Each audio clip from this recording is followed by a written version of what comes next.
Insert cheesy history quote here. That's right, we're looking at some old stuff.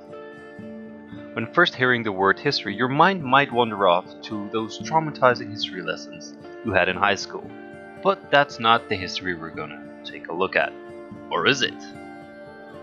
We're following the Assassin's Creed timeline and take a look at different eras from the ancient Greece to the Second World War, each with iconic locations, characters, and stories. The Assassin's Creed franchise will allow us to map those iconic features through its incredible historical accuracy. Right.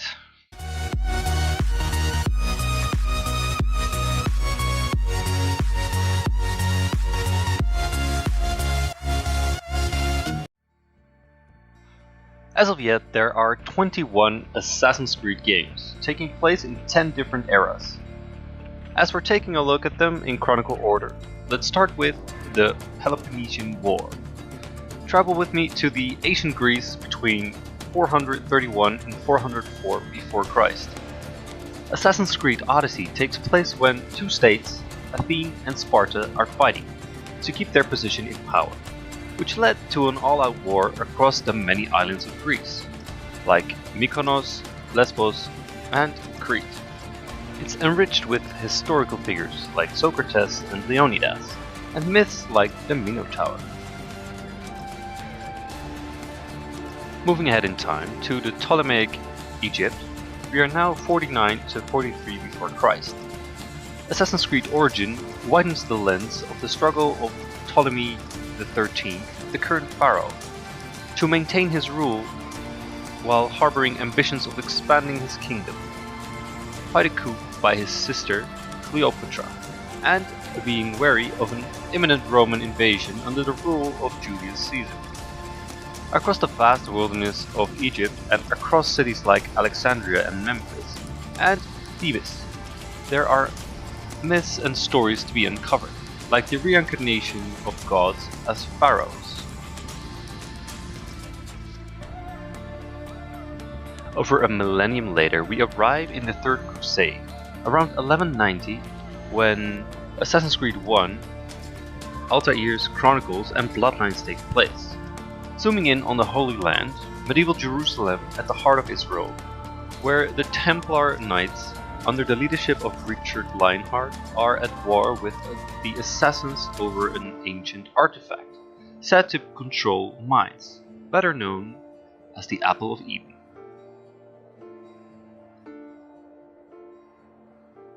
Moving a couple of centuries forward to the time from 1476 through 1512, this is where the Italian Renaissance comes to life in Assassin's Creed 2, Discovery, Brotherhood, Identity, and Revelation. The Italian Renaissance is marked in the books as a time of great culture change and achievement in Italy that was filled with great artists like Leonardo da Vinci and Giotto. Across the city of Firenze, Venice, Rome, and Constantinople, we'll explore the creation of Da Vinci's war machines and the founders of Rome, Romulus and Remus.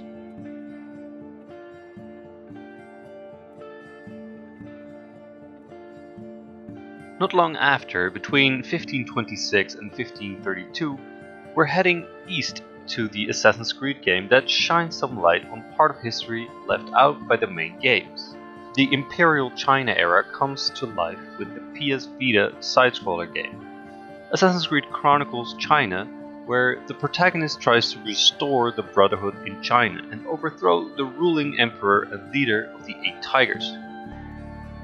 Bear with me here because this name is not in my vocabulary. Xizang Emperor. The game isn't as expensive as a usual Assassin's Creed game, but this era could hold a good amount of stories. The colonial period starts in 1715 and stretches out to 1777, as we're following three different generations in Assassin's Creed's Black Flag, Freedom Cry, Pirates, Rogue, Assassin's Creed 3, and Liberation. During this period, there are many places to visit, like the Caribbean, Northern Atlantic, and major cities amongst the eastern coastline of North America, like New York, Boston, Washington and New Orleans. This era zooms in on colonization, piracy, slavery, and the struggle on the frontier, or as we know it, the American Civil War. Along the way, there are many stories and myths to uncover, like Moby Dick, Bigfoot, and the Headless Horseman. The end of the colonial period means the start of the French Revolution.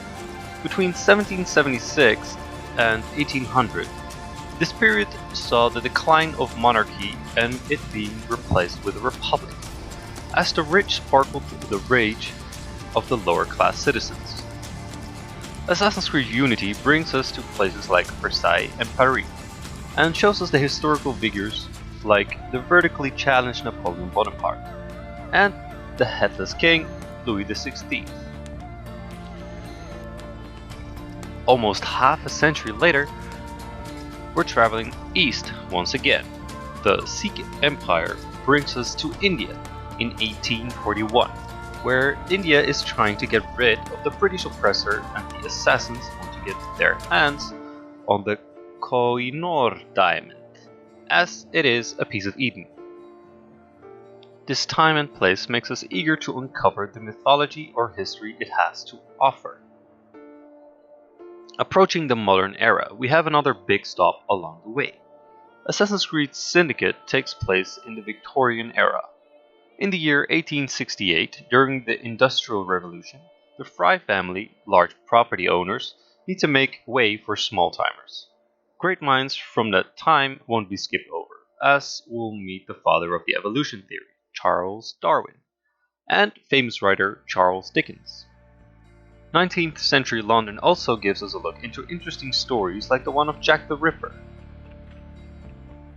And arriving at the last but not least era, we enter the October Revolution. In 1918, we'll be traveling to Moscow, Russia, to see the struggle it underwent to become the first self-proclaimed socialist state. It's presented by the final Assassin's Creed Chronicle game, Russia. We'll learn about Bolshevik and Nikolaj, the second in the side-scroller game, as we'll fight the Templars in Mother Russia. You might ask, what can you learn from these history lessons? As mentioned, we're taking a look at stories of each era that are happening in the games. You can think of stories on the Peloponnesian War, a character story on Socrates, or a mythology, like the Minotaurus, and that for essentially every era. The Assassin's Creed games provide us a path to follow and serve as a backdrop. We aren't looking to break down the games, but what actually happened in these parts of history. We have many places to visit and many stories to tell within so little time. We'll be kicking the series off by traveling to the beautiful Greece with the Assassin's Creed Odyssey in the era of the Peloponnesian War, because this is both the most recent game and the first era in the chronological order. Before ending the video, I'd like to know what your favorite Assassin's Creed era is, and why. Thank you for being part of the introduction into the Assassin's Creed history. If you're interested in supporting this series, leaving a rating, comment, and sharing would help us a lot. Show us that you're interested, which incentivizes us to continue. Have a nice day, and with that, I'm ending this video. What's up? Out.